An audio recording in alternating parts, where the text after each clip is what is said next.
The reason it is so important to avoid these pitfalls because it can have devastating consequences, including misrepresentation, and it's not limited to just you, it may also affect your partner. Common law partnership is an alternative to marriage. If you have not gotten married yet, but you've been living with your partner for at least 1 year in a conjugal relationship, you are in a common law relation, and you can take advantage of the applications for sponsorship, for work permit, or for permanent residence based on being in a common law relationship. Now, the most important things to consider here are how you portray your common law relationship, and there are some common pitfalls you need to avoid, and in this video we're going to go over all of those. Welcome back to the channel, guys. My name is Roop. I'm a regulated Canadian immigration consultant. At Effizient, we assist all prospective immigrants with their immigration to Canada. So if you are an aspirant, if you want to know more, here is our contact information.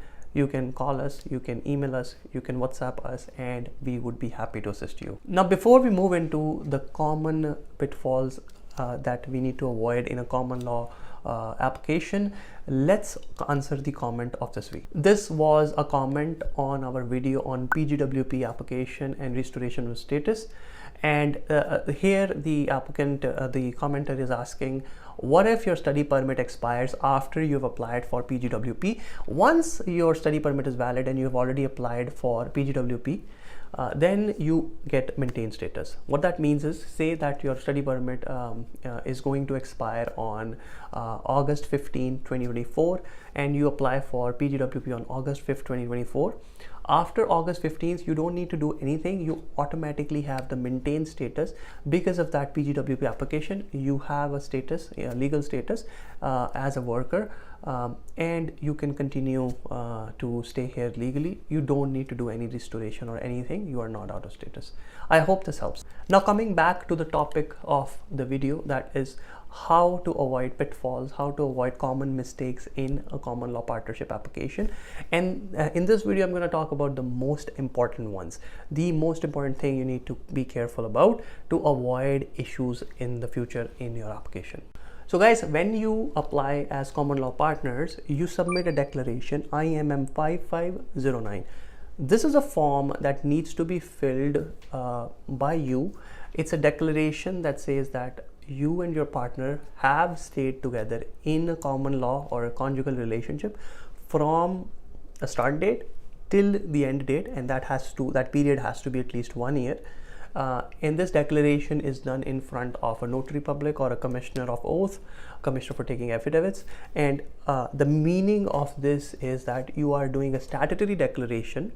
You are declaring to the government that me and my partner have cohabited in a conjugal relationship from this date to this date, and that's the declaration you're putting forth. Here on the screen, you can see the sample for this form. Again, this needs to be done in front of a notary public or commissioner for taking affidavits. So if you need assistance with that, you can contact us. We can help you with getting this declaration signed and stamped. Now guys, when you have done this declaration, you have declared, it's like an affidavit that you have given to the government, and that's the declaration. Now, these are the dates that you have said that you have cohabited, and hence these dates are very important. Now, when you do this part, you want to be careful and you want to make sure that the dates that you submit through this declaration do not contradict any prior application that you have submitted to immigration. For example, if you're an applicant and you have applied for a work permit in January of 2024, and now you are planning on applying for a work permit or for permanent residence based on common law partnership, and now you say that I have been in a relationship, me and my partner, we have been living together since the last 4 years, and you make that declaration in that form. However, when you submitted your work permit application in January, you did it as a single applicant.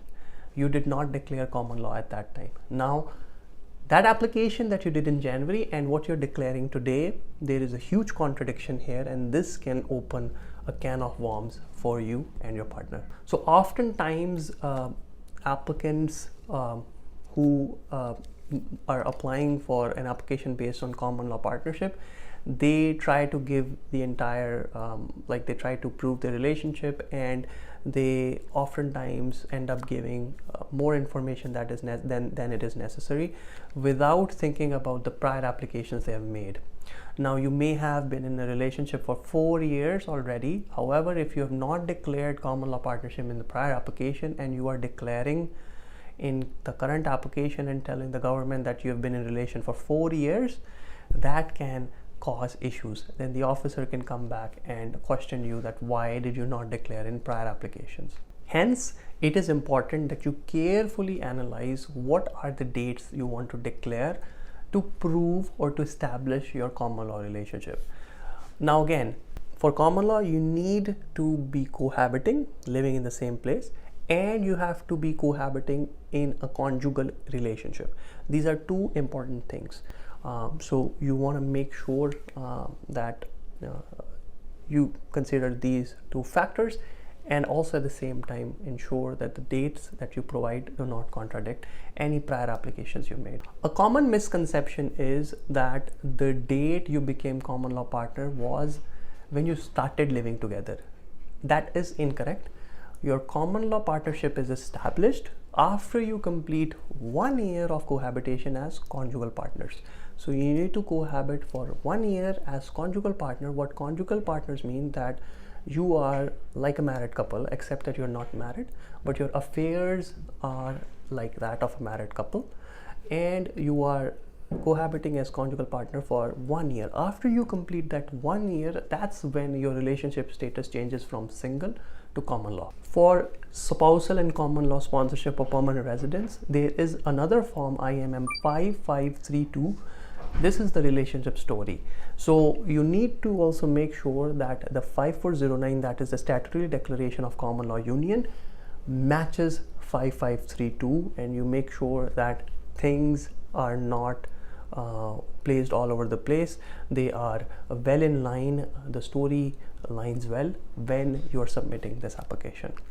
That's it for this video, guys. In summary, when doing common law partnership, please be careful about the dates, about what is being declared and what you have done in the prior application, and ensure that you are protected and your story lines well with all the circumstances that you've done in the past and for the future.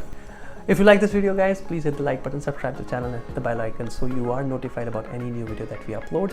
Again, thanks for watching, and if you need assistance with common law partnership or statutory declaration for common law union, feel free to contact us. We will be happy to help you. Thanks again for tuning in, guys, and I'll see you in the next video.